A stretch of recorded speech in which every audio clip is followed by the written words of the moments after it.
Assalamualaikum warahmatullahi wabarakatuh. Perkenalkan, nama saya Muhammad Makbul Ihsan dari Konsentrasi Public Relation 4B.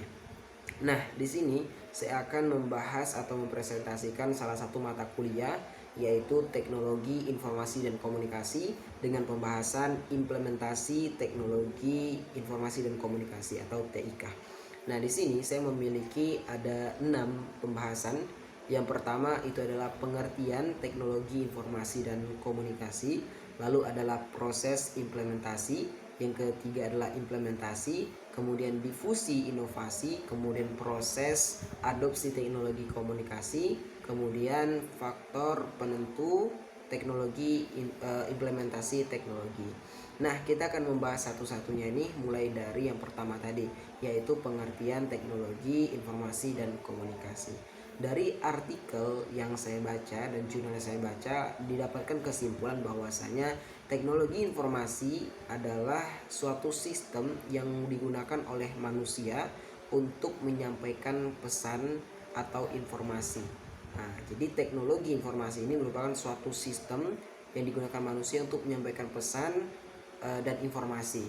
Nah, seiring dengan perkembangannya zaman, maka komputer yang kita kenal sebagai teknologi dan peralatan komunikasi modern, hal itu menjadi salah satu sistem yang menyampaikan pesan dan informasi tersebut.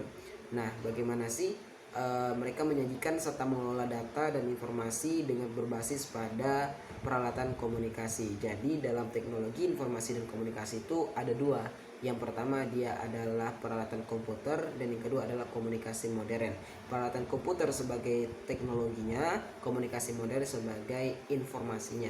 Jadilah dia teknologi informasi dan komunikasi. Nah, selanjutnya kita akan membahas tentang proses implementasi. Menurut Alfred M. Roberts tahun 1986 dalam bukunya Communication Technology: The New Media in Society, dia mengatakan ada dua proses implementasi ini. Yang pertama adalah inisiasi. Apa sih inisiasi itu? Inisiasi ini merupakan usaha dalam mengumpulkan, mencari, merencanakan tentang teknologi. Nah, setelah kita mengumpulkan, mencari, merencanakan tentang teknologi ini, barulah kita bisa mengadopsi teknologi yang ada. Nah, tahapan dari inisiasi ini ada dua. Yang pertama adalah agenda setting, yang kedua adalah matching. Apa sih beda agenda setting dan matching ini? Kalau agenda setting, dia itu memunculkan ide untuk mengadopsi teknologi demi menyelesaikan suatu permasalahan seperti itu.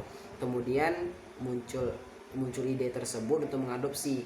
Namun hal itu hanya sebatas ide, belum direalisasikan dalam tindakan gitu. Jadi agenda setting ini hanya sebatas ide menginginkan suatu teknologi untuk menyelesaikan permasalahan informasi, namun belum sampai pada tindakannya. Jadi mungkin bisa kita implementasikan pada pembayangan kita. Kalau misalnya kita ada HP ini, ada HP, jadi kita punya ide untuk membeli HP, baru ingin terorientasikan dalam pikiran kita ingin membeli HP, tapi belum terimplementasikan dalam keadaan kita sebenarnya kalau kita tuh ingin membeli HP gitu. Lalu yang kedua adalah matching. Nah, matching ini adalah bertemunya antara teknologi informasi dan komunikasi tadi dengan kebutuhan. Artinya ketika kebutuhan itu ada, teknologi dan komunikasi juga ada, pas, maka ini disebut dengan matching. Jadi kalau saat kita butuh dengan seandainya kita butuh dengan kamera yang bagus atau butuh dengan HP yang tidak lalot, maka kita mungkin bisa butuh dengan iPhone 13 atau iPhone 14 gitu. Karena itu sudah matching sesuai dengan kebutuhan kita dalam berkomunikasi dan informasi. Selanjutnya kita masuk kepada implementasi tadi. Apa sih implementasi itu? Implementasi itu secara sederhana dapat dikatakan sebagai penerapan. Artinya kalau kita berbicara tentang implementasi teknologi informasi dan komunikasi, artinya penerapan teknologi informasi dan komunikasi. Nah, implementasi itu mempunyai 3 tingkatan nih. Yang pertama adalah redefining. Redefining ini adalah mengatur, menyusun, bahkan memodifikasi dalam suatu lembaga atau mental secara individu untuk keperluan teknologi komunikasi yang dimaksud. Jadi artinya di redefining ini seorang itu dalam melakukan implementasi pada teknologi dan informasi dan komunikasi ini dalam suatu lembaga, dia akan merombak ulang apa-apa yang bisa dirombak untuk memasukkan teknologi itu. Tapi secara individual dia harus merombak mentalnya, menguatkan mentalnya. Kalau misalnya dia itu emang udah harus menerima teknologi yang ada gitu, tidak boleh mengeluh. Misal sekarang itu ada AI gitu, ada orang yang mentalnya keganggu dengan adanya AI gitu dan sebagainya. Lalu yang kedua adalah clarifying. Clarifying ini yaitu meyakinkan bahwasanya kepada semua anggota bagi lembaga atau individu sendiri bahwasanya teknologi komunikasi yang dimaksud itu adalah teknologi yang sudah berseluk-beluk dalam zaman sekarang gitu. Jadi perlu kita meyakini dalam diri kita kalau misalnya ini sudah tidak bisa lagi kita hindari, artinya sudah harus kita implementasikan dalam kehidupan sehari-hari kita. Dan yang ketiga adalah routinizing. Nah, routinizing ini adalah tingkatan mengungkapkan bahwasanya teknologi itu bukan sesuatu yang asing dan itu harus diimplementasikan. Ini merupakan salah satu indikator implementasi yang itu routinizing ini sering terjadi di masyarakat kita, dimana banyak juga nih orang-orang yang ya tidak mau menerima teknologi karena dia menganggap bahwasanya teknologi ini bisa menghancurkan peradaban, bisa menghancurkan budaya mereka, bisa menghancurkan tata krama dan sebagainya. Padahal menurut saya pribadi bukan teknologinya yang menghancurkannya, tapi kitanya yang mengizinkan teknologi untuk menghancurkan kita. Kalau kita tidak mengizinkan teknologi untuk menghancurkan kita bijak dalam menggunakan teknologi informasi dan komunikasi ini, maka kita tidak akan hancur dan budaya kita tidak akan hancur, malah akan terlestarikan. Karena dengan teknologi informasi dan komunikasi ini kan berjalan secara global dan sangat cepat gitu. Jadi kita bisa men-share budaya kita bisa memberitahu orang lain kalau kita punya ini dan kita punya bakat dan sebagainya. Jadi bisa diajangkan sebagai tempat yang bermanfaat, juga bisa diajangkan sebagai tempat yang bisa membuat kita buruk di mata orang lain dan sebagainya. Nah, kita masuk kepada difusi inovasi. Nah, dalam proses pencapaian implementasi ini maka ada namanya proses difusi inovasi. Difusi inovasi itu lebih kepada pengenalan atau orientasi tentang implementasi tersebut. Nah, difusi inovasi ini sebenarnya disebabkan oleh 3 hal. Yang pertama adalah kebiasaan. Sebuah penemuan baru termasuk dalam teknologi itu biasanya merubah kebiasaan masyarakat, sehingga dengan begitu banyak juga masyarakat yang tidak mau atau bertentangan lama berimplementasi kepada teknologi, namun lambat laun pasti juga akan terimplementasi teknologi itu kepada mereka. Kenapa? Karena kebiasaan ini, semakin terbiasa masyarakat dengan teknologi yang ada, maka teknologi tersebut akan semakin sering digunakan dan sudah dianggap suatu hal yang biasa. Lalu yang kedua adalah pola pikir. Nah, pola pikir ini tentunya menjadi faktor yang bisa menolak teknologi informasi dan komunikasi dan juga bisa menjadi faktor penerima teknologi informasi dan komunikasi.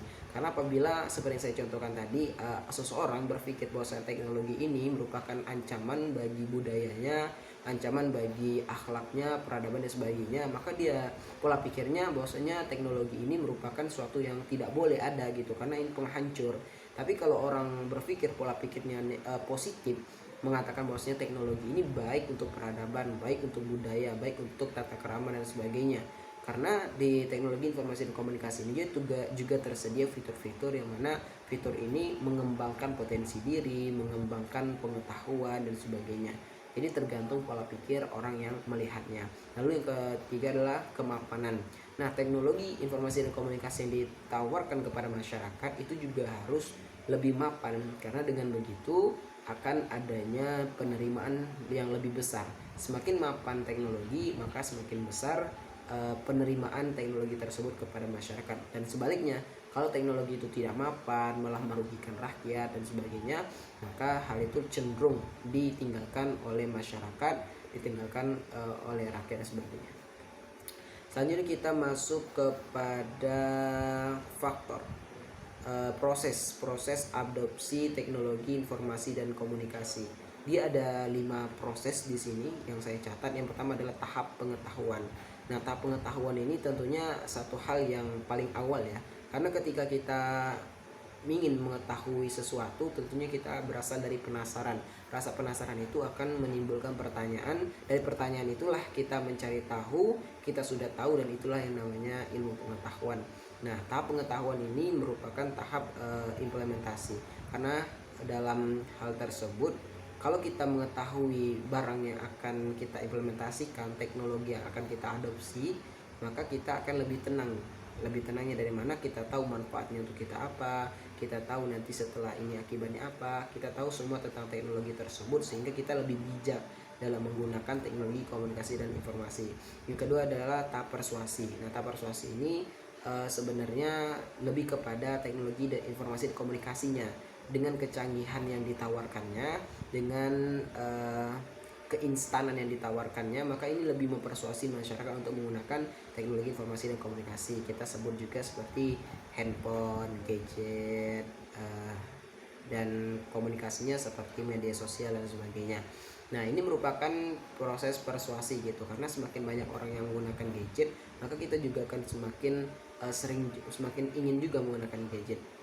Bahkan kita dari bangun tidur hingga tidur lagi biasanya tidak terlepas dari namanya handphone. Lalu kita membuka media sosial, yang mana proses komunikasi juga ada di sana. Lalu yang ketiga itu adalah tahap pengambilan keputusan.